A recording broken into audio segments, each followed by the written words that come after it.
2024 കുറെ കാര്യങ്ങൾ ഞാൻ പ്ലാൻ ചെയ്തിട്ടുണ്ടായിരുന്നു. കുറെയൊക്കെ കാര്യങ്ങൾ ചെയ്തു, കുറെ കാര്യങ്ങളൊക്കെ ചെയ്തുകൊണ്ടിരിക്കുന്നുണ്ട്, കുറെയൊക്കെ പകുതിക്ക് വെച്ച് ഉപേക്ഷിച്ചു. 2025 അങ്ങനെ ആകരുത് എന്നുള്ളൊരു തീരുമാനമാണ് ഞാൻ എടുത്തിട്ടുള്ളത്. അപ്പം നിങ്ങൾ ആലോചിക്കും അങ്ങനെ ആവാതിരിക്കാൻ എന്താണ് ഇപ്പോൾ പുതിയ തീരുമാനം എടുത്തിട്ടുള്ളത് എന്നുള്ളത്. ഞാൻ മനസ്സിലാക്കിയെടുത്തോളൂ ഇതിന്റെയൊക്കെ ഏറ്റവും വലിയ പ്രശ്നം ചെയ്യാൻ പറ്റാത്തതല്ല, അക്കൗണ്ടബിലിറ്റി ഇല്ലാത്തതാണെന്ന് എനിക്ക് തോന്നിയിട്ടുണ്ട്. എല്ലാ കാര്യങ്ങളും ചെയ്യാൻ തന്നെ ആയിരിക്കും എല്ലാവരും ശ്രമിക്കുന്നത്. നമ്മൾ ഒരു കാര്യങ്ങൾ വേണ്ട എന്ന് പറഞ്ഞ് നമ്മൾ ആരും തുടങ്ങാറില്ല. 2021 ജനുവരി 1-ാം തീയതി ആയിരുന്നു ഞാനൊരു തീരുമാനം എടുത്തത്, വീഡിയോ ചെയ്യാം എന്നുള്ളത്.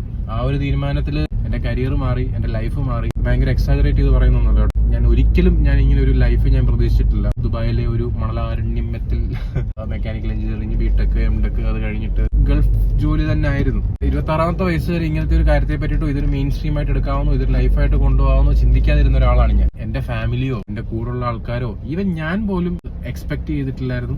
2025 ഞാൻ അതേപോലെ ഒരു ഡിസിഷൻ എടുക്കാൻ പോവാണ്.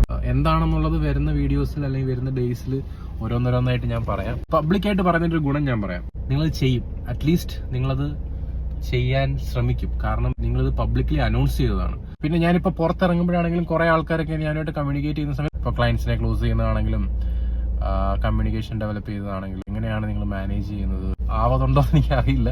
But I will try to do a long format type of contents on video. നടക്കാതെ പോയ 2024 സ്വപ്നങ്ങൾ നടത്തുക, ഇതൊക്കെ തന്നെ ആയിരിക്കും ദ ഗോൾസിനകത്ത് ഞാൻ സെറ്റ് ചെയ്യുന്നത്.